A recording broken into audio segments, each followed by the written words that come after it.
I laid down in the dirt road and he ran me over right across my stomach. They have it where if you run a blower, a turbo, nitrous, it's different weights and stuff.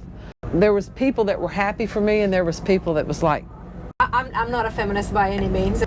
No one has the right to take what's yours. All right, everybody, welcome to Rana's Radar. Now, this is a special treat. It is for me, and I hope you all enjoyed as well. I'm here with Annette Summers. How's it going, Annette? it's hot. Hot. We just got back from a run and I had to sit in the car for a while, suited up, you know, and I got a little too hot. I'm not surprised. If us walking around and the crowd we're here at Havliks FSC Shootout tribute race, everybody, at the Cordova Dragway. If we're hot out here walking around, we can only imagine what the races are like. And of course, Annette is a very well-known racer, and what I've been told, the first lady of pro street racing. That's for sure. It was, you know, it was like I walked into the He-Man Woman Haters Club, you know. But you know, it wasn't many. It was just a few that had a problem with a girl being out there. But you know, eventually, once you kick their ass so many times, they get over it. Eventually, but it took a while. It took a while, yeah. It took a while for them to accept me, and it was just a select few. It wasn't everybody there. Yeah. It was just a select few that had a problem with it. I think anytime someone steps out of the comfort zone, you step out of the box to do something that is not the norm, it's tough.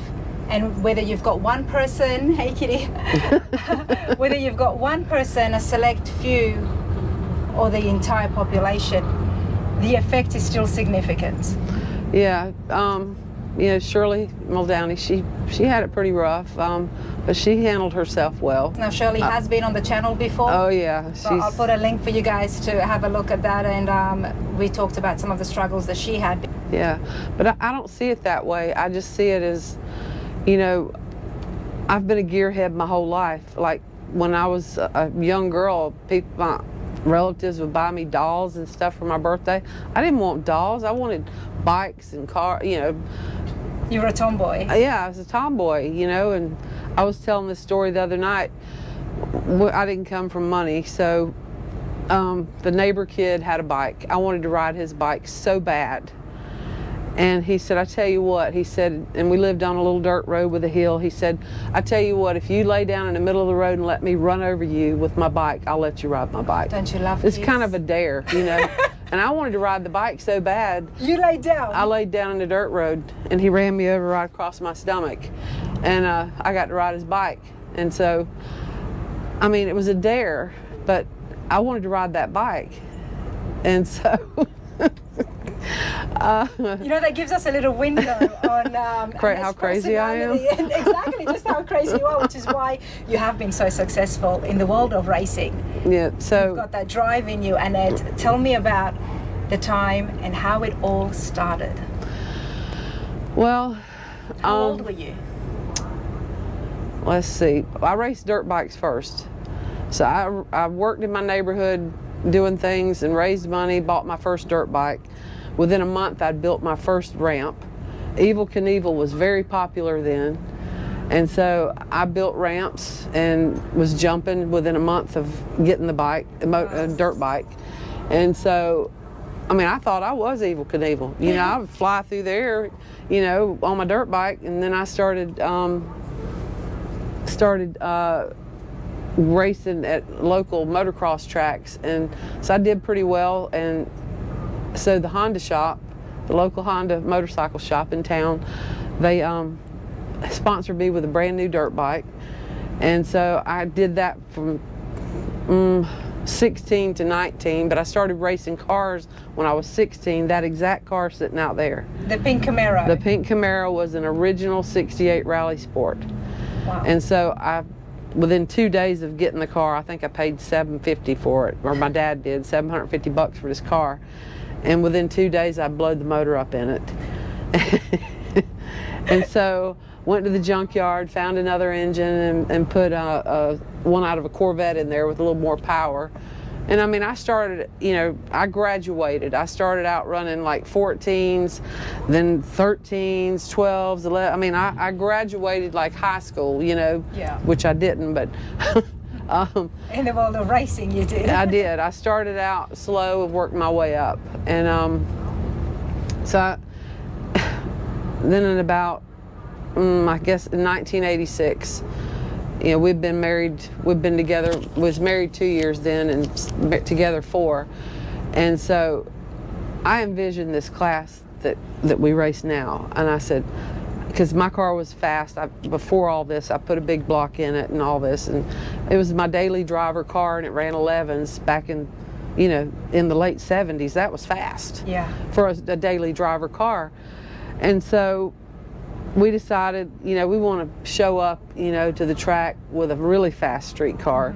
So we started the project in '86 and didn't finish the car because of money.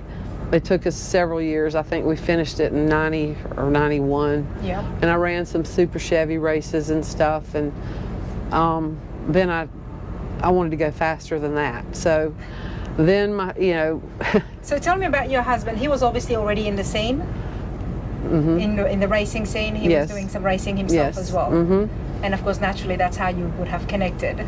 Well, we connected because I worked for an auto parts store, and I take the orders, deliver the parts to their shop, and I could see all his stuff he had there, his race cars and stuff, and I'd see him at the drag strip, you know, and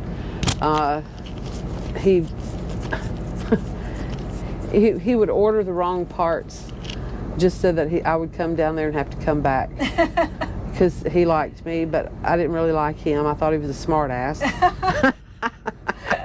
So then one of his friends called me and said, he likes you. And I'm like, well, he has a fine way of showing it, you know. So we started dating, and we, you know, worked on the cars together. When he ran pro stock, I worked on his car, you know. I did bottom end, pulling the pan, packing the chute, you know, doing all this stuff. And when we'd get home, I would pull the pan because it was a Ford. You had to check all this stuff. And so it worked out great, you know, us both being gearheads and loving cars and wanting to race. And he was very supportive of yourself. Oh, yeah. Yes. Nice. He was. And so in '86, he took the torch to that car out there. An original Rally Sport, and took the torch to it and started cutting it up to make it into a race car. We will go and have a look at Pink. Yeah. Is the name right? That's my nickname. That's your nickname. My engine builder, Gene Fulton, nicknamed me Pink. Okay. And so that started at about 91 because my car was pink then. It had already been painted pink. And so when we decided we wanted a bigger engine, we went to the man who was the best in the country with building nitrous engines. And so we went there, and he took a look at me, and he's like, told my husband, he said, now if I build this engine, is she going to be able to drive it? Automatically, you know, the woman thing, because I was probably his first female customer, but he said, if I build this, is she going to be able to drive it? And my husband said, well, if I didn't think she couldn't drive it, I wouldn't be here wasting your time. And so that did it, and he started on the program. I started calling people and getting help and parts and stuff to build it, because you know, it was an expensive motor. You know, it wasn't like something you go get out of a junkyard. You know, it was all custom stuff. And so he built it, and we tried to make it to the fastest streetcar races in '92. I wanted to be there for that, but we just didn't have the money to make it. The engine was in the works, but we just didn't make it. So I made it to the second fastest streetcar race. And I did okay. I think I qualified 4th or something like that. And then, of course, I had automatic transmission back then, and they're not like the automatic transmissions of today, where they're pretty much bulletproof. Back then, you know, you might get 3 runs out of one. Right, and then it goes off. And then it was smoke, fire, everything, fluid everywhere, and I got tired of that. So we saved our money, got a bell housing and a Lenco transmission, and I called Tommy Mooney, who's one of the best chassis builders in the world. That's my opinion, and a lot of other people's opinion, but they're hard to get. They're hard to get one of his cars. So I convinced him to put a Lenco, 4-link the car, and, you know, put the clutch in there, all the bell housing, mock it all up, do all that. So that was in '94, and because we took a little break to do this, to get all this work done, and there was a bounty up for the first street legal car to break the 7-second barrier. And so we was running late. The race was coming up quick. We were waiting on a bell housing, and it come in at the last minute, and we had to get everything put together. And so we go to Reading, Pennsylvania, to Maple Grove, and the first pass, because my husband had pro stock experience, this car weighed 1,000 pounds more than a pro stock car. Well, still. Yeah, so so on the tower on Alenco, where you pull the levers, it has a pressure you set for how it compacts the clutches in the transmission. Yeah. So we went out there, and I pulled second, and it just laid over. We didn't have enough pressure in it because he was used to running Alenco in a 1,000-pound lighter car.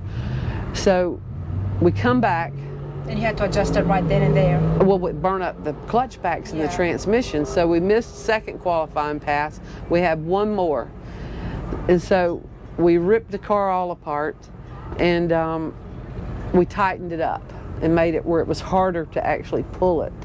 Because if it's don't have enough pressure on it, that heavy of a car, it'll just burn the clutch packs up. So we are actually putting the nitrous bottle in the car as they're dragging me up there. Wow. We hadn't put air in the tires. The guy said, the last 2 cars are going down the track. If you're not ready to go, you're out.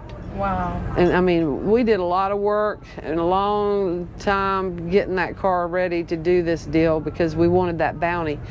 And so they said, my husband said, you're going to give us time to set the air in the tires. You know, we've been through hell. Yeah. You're going to give us time. And he's like, okay. So they set the air in the tires, and I rolled around there, and everybody was on the fence watching. You know, here's the girl showing up, you know, done put Alenco in the car and a clutch. She probably won't even be able to drive it. Right. And the very first pass that I made was a 786. And you beat the record. Yeah, it was an 812, I believe. Wow. And so I went a 786. That would have shut everybody up. Well, it didn't. It didn't. It was a hot dog wrapper run.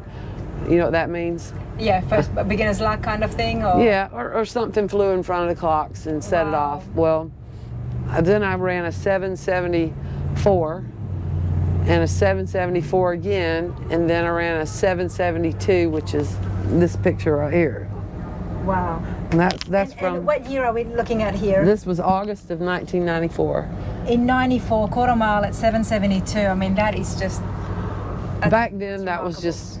You know, there was other cars that had done it, but one other person had done it, and that's Rod Sabry. But Rod has been on the channel, everybody. So if you're joining, you have to go through that to find he wasn't there. Yeah. And for some reason, I don't understand it. But Rod still had been doing it for a while. Yes, it's amazing that he has done it for a long time. Exactly. And my point being is, you had just gotten into it. Yes. And you already beat the record. Mm-hmm. Yeah. That is just that's huge, which is why I'm here chatting with you today and finding the backstory of Annette Summer. So anyway, you know, it was kind of like there was people that were happy for me, and there was people that was like almost looking at me like, you bitch, you beat us to it, you know, because everybody wanted to be the first in the sevens. Everybody wanted that, but you had to come to the NMCA race, pass their rules, pass tech, get your engine sealed up, and if you even wanted to make a record run, you had to put an R on your window and circle it. If you didn't do that, and you say you went out there and made a record run, it wouldn't have counted. So I was ready. Is it still like that today? No. Okay. No, that was just something they had where everybody would know that if you had that R on your car circle, that meant you were going for it. Who cares? I mean, if you beat the record, you beat the record. Right. So I had the R on the car, and we did it multiple times. It wasn't like a fluke or a hot dog wrapper run. Wow. And so, but you know, and it just kept on, and then they allowed some cars in, because that's a back halved car. It's got a stock front end under it with a 4-link in the back. So then they allowed in a all-tube chassis car. And before that, it was not allowed? No, it wasn't allowed. Oh, I see. And so, I mean, that's the standard now these days. Yes. So a guy, he's passed away now, Stan Shaw, had Tommy Mooney build him a 57 Chevrolet, which was like a pro stock car with a 57 body on it, all tubed out. And And in Memphis that year, there must have been 300 people in a circle screaming at the organization manager, don't allow this car in, you're going to ruin the class, because here all these people built these back half cars, and now you're allowing this in, and so everybody else's stuff's going to be outdated, which it did. So I ran this car out here until 96, and then we built another car, a tube car. And it wouldn't act right to start with. We couldn't get it to do anything good. It was a handful to drive.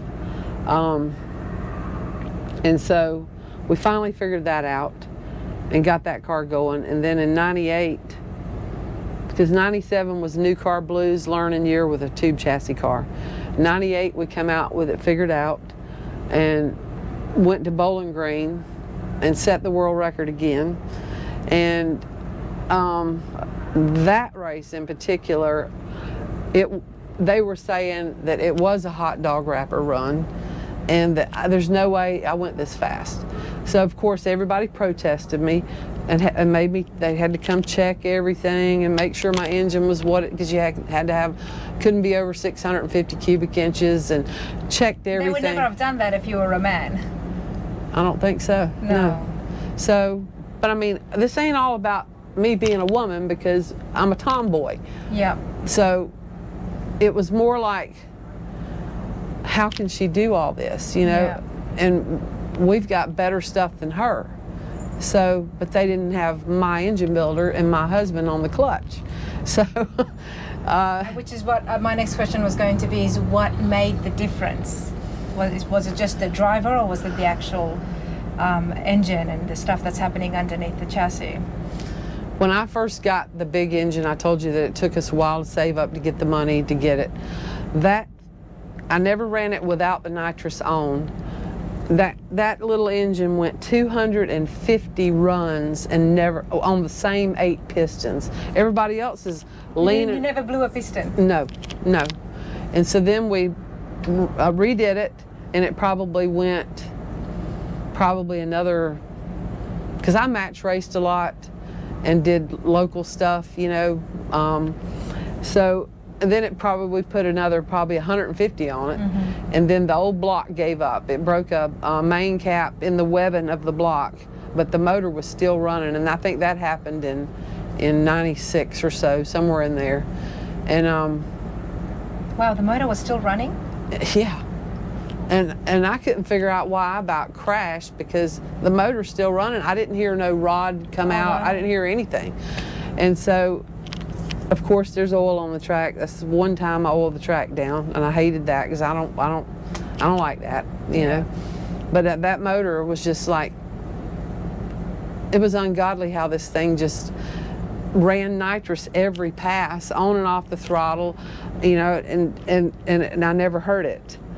And so then we, in 98, I won the championship again, and set the record in Bowling Green. Bowling Green, yeah. And then I set the record, like the speed record was 208, I believe, and I set it at 200, almost 212. And so after about a year, nobody could touch my record. And so I got mad. They took my record away from me because nobody could reset it, because all the racers bitched and cried and said, we need to reset the record back to what it was. Even though I backed up the record, I ran that number and then I backed it up the next morning, first round of eliminations. Did it again. I did it again. And so they actually took the record away? Yes, they did. Yep, they sure did. It's interesting. You know, we've done a lot of Pro Street videos on the cars, and I've been on the drag strip a few times, but I am learning more and more about the hobby, about the sport, and you know, Runners Radar Classic cars, but there are so many different divisions. Mm-hmm. This is a division all on its own. Yes. And I am curious, and I would love to know everybody's thoughts at home. Leave your thoughts in the comments, please, how it changed from where it was to how it is today.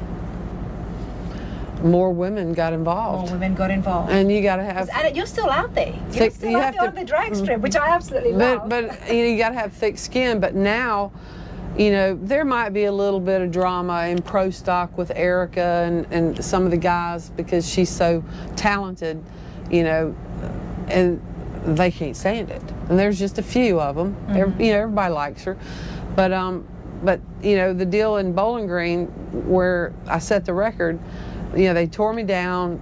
And so the guy, when I set the record, everybody's all around, just hovered around inspecting my car, thinking I'm cheating. And I'm like, cheating is stealing, and I'm not a thief, And I mean, I was ready to throw punches, no kidding. Yeah. And so the guy that I ran the run by when I set the record, he walked up and said, "Listen here, guys." He said, "I was in the lane beside her, and she left me like I was sitting still." He said, "There's no doubt in my mind," she said, "she did that."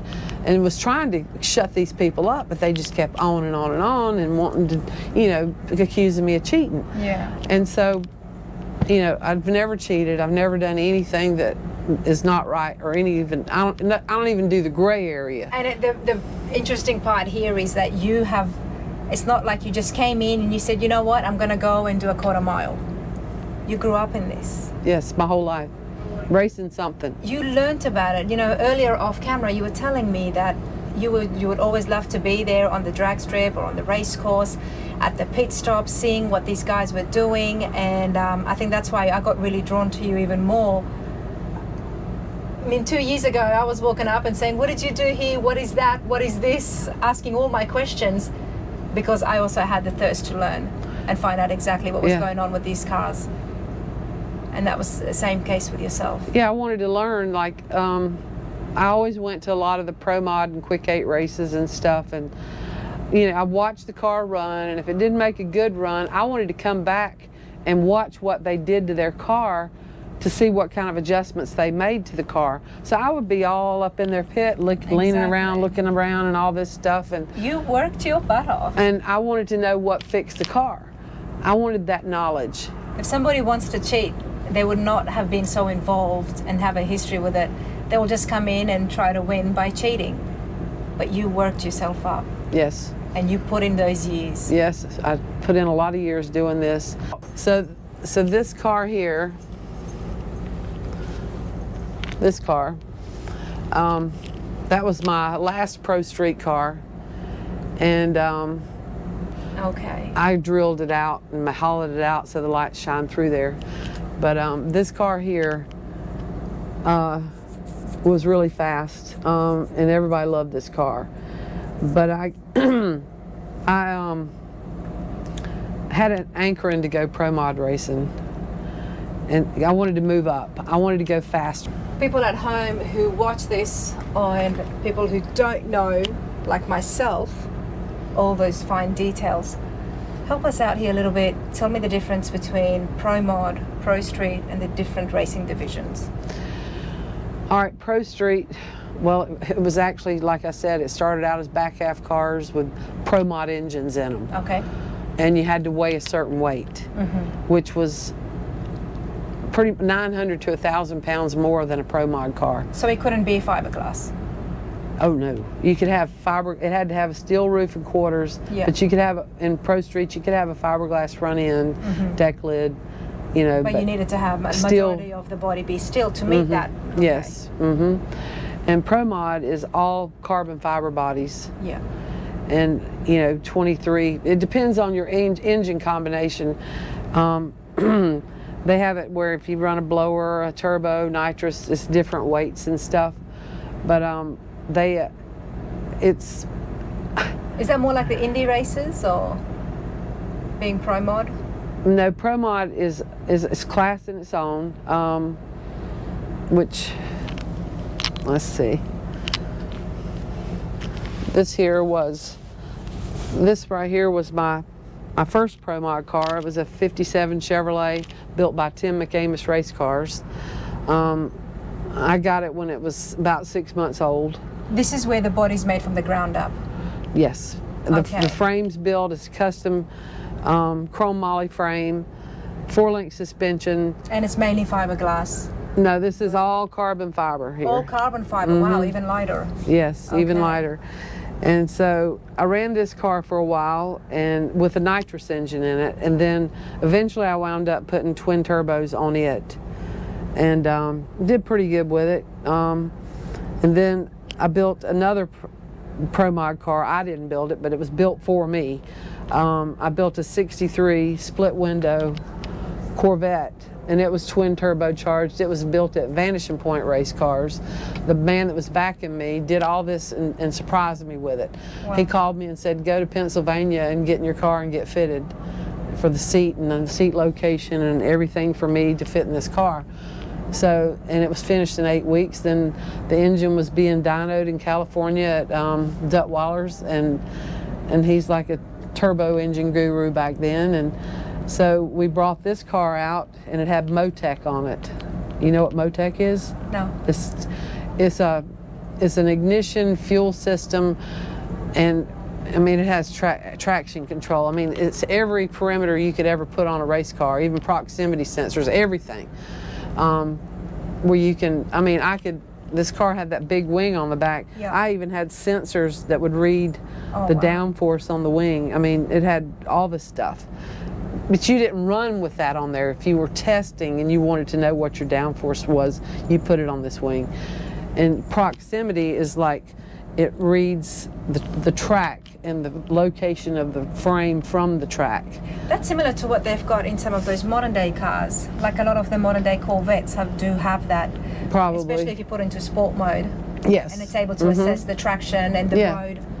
Oh, it's like scanning your groceries at the grocery store. Yeah. It's pretty much about the same type thing, Yeah. but it just reads something. The sensor does. I think it's similar to the E-Ray 2024 Corvette that we interviewed and we saw, because that had a lot of different settings and you could shift it from auto to manual. It had paddle shifters. And Motec came from Formula One.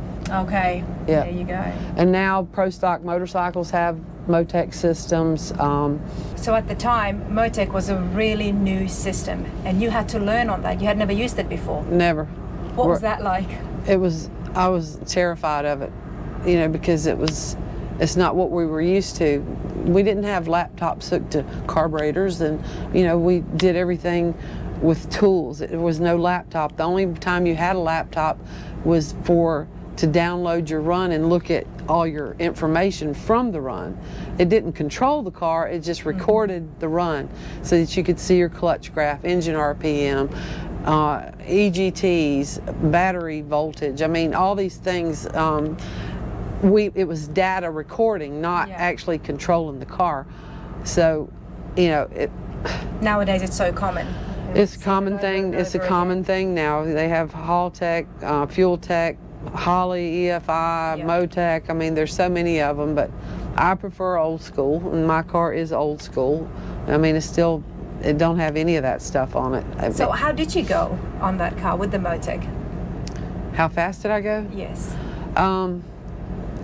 I think I went like in the 57. I think I ran, the quickest I ran in it was mile per hour was like a 232, and in the Corvette, because it had 4,000 horsepower and it was a handful to drive, and it had a clutch in it. Wow. You know, so it was a handful to drive. 6-speed or 8-speed? No, it was a 4-speed, and then eventually 4-speed. And then eventually we made it a 3-speed. When we got quicker with 3-speed, because it had 4,000 horsepower. So we spanned it out. You know, you stayed in gear longer. So this car out here has a 4-speed Linko in it and a clutch. But I think the Corvette, the quickest we ran with it was like a 6. It's been so long. I think like a 6:28 or something at like 242 or something. Wow. And that's a long time ago. That was a long time ago. And you had a big gap in your career as well. Tell me about that.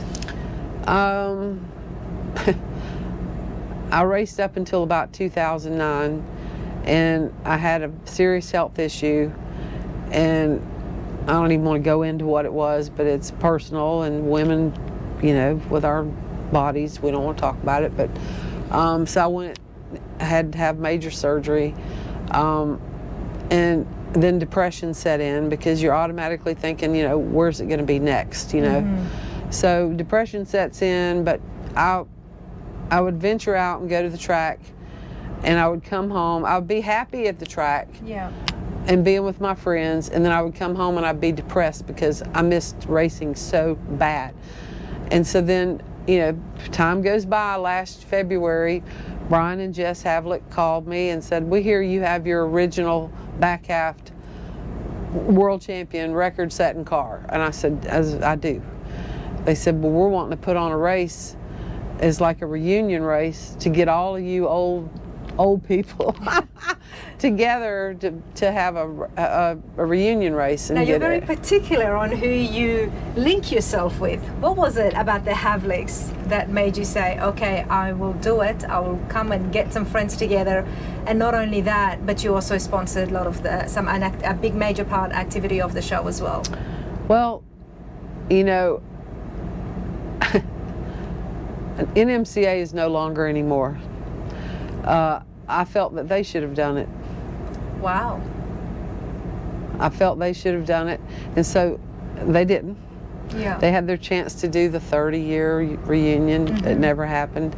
And so when they called, they were wanting to do it, and they were putting up their own money and going out on a limb to put this race out there. The Havliks, to do this deal.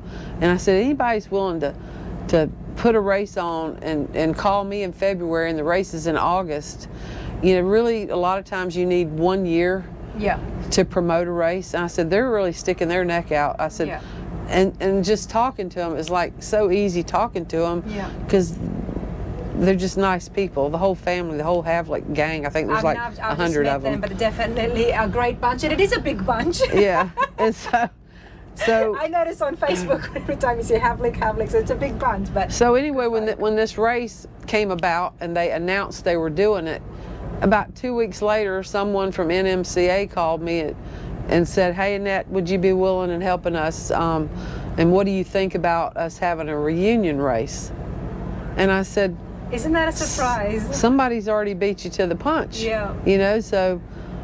No, I'm doing this other deal because I think they heard about this race and they decided they wanted to do it, but they should have done it to make it a 30-year deal.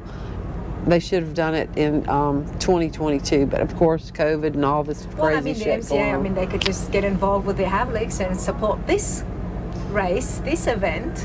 Mm-hmm. So when my 2 cents, everybody. Yeah, well, so last year, it was so wonderful being there. They treated everybody so good. And before I left that race, I told them, if you're planning on having another one, I want to be involved. I said, I want to help y'all, whatever I can do to help. Because I do own my own business. I own an automotive and diesel repair shop. And I can, you know, I don't advertise because, you know, we're the only shop in town that does exactly what all we do. What's the name of the shop? It's United Automotive and Diesel. There's signs all out here around the track, home of Annette Summer Racing. And so I said, well, you know, I don't have to advertise because we have so much business. I don't need to advertise because we're good at what we do. And so I said, you know, I could use a little tax write-off with advertising with y'all. So I decided, you know, I was going to give them some money, and I decided I wanted to be, I couldn't make my mind up. I wanted it to be a bonus for the #1 qualifier. Okay. So all 7 classes, whoever #1 qualifier is getting a $1,000 bonus from me. On top of what? On top of what they get paid. Nice. So it's just a little extra something that would make somebody drag their car out to come. You are so passionate about this, Annette, and I think that's what's drawn me so much to you. And hearing you speak earlier on, even off camera, you're very keen to keep this going. Because like we said, there's a lot of different divisions happening out there of racing. Yeah. And this is not as intimidating as going to like a big NHRA race. You go there and you see the fuel cars and you see all this big rigs and all this stuff. And people are like, I could never do this, you know?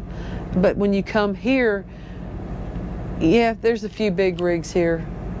But it's less intimidating. This guy over here has got maybe a $5,000 trailer and a $30,000 car and a pickup truck, you know? And then, yes, we're sitting here in my bus. Yeah. But my last sponsor that I had that wanted me to do the turbo deal. When he passed away, he left me this bus. Yeah. And it was brand new. It was 20 years old, but it had never been used. A lot of real people here. Yeah. And you can see them taking their cars up to the drag strip as well. Yep. And a lot of younger people. Yeah, we need to keep the younger crowd coming because like I said earlier, I don't know how much longer I'm going to do this or be able to do this, but I want to, whatever I've got to do to attract younger people to get involved in the sport, that's what I want to do because, like I said, if you don't, this is grassroots racing, if you don't water it, it's going to die.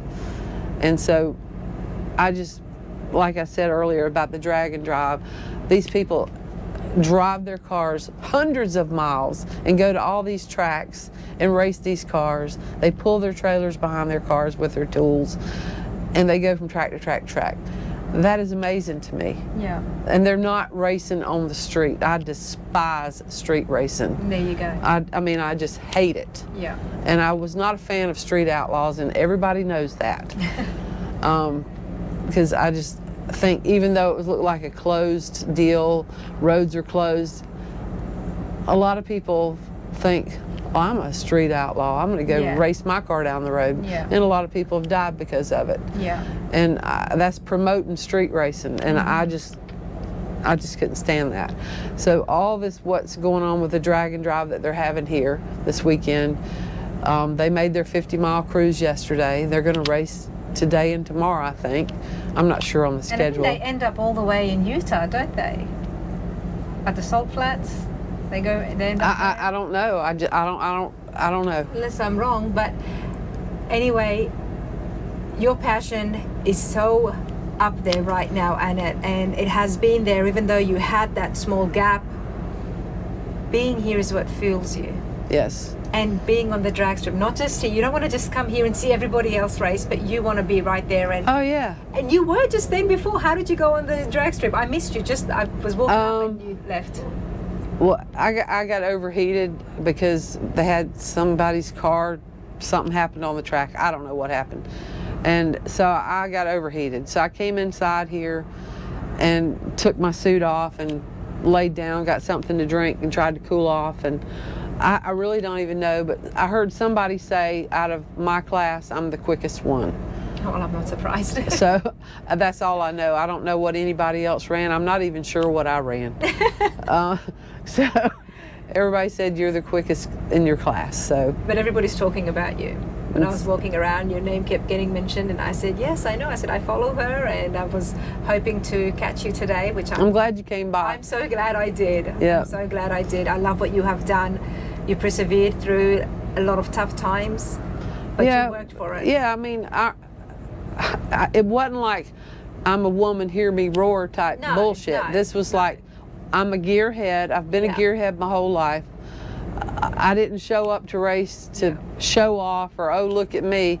I wanted to fit in, be one of the guys, because that's what I know. That's what I've done my whole life. Exactly. And I'm going to tell you something else that you probably don't know about me, but my initials, until I married him, my initials were CAR, C-A-R.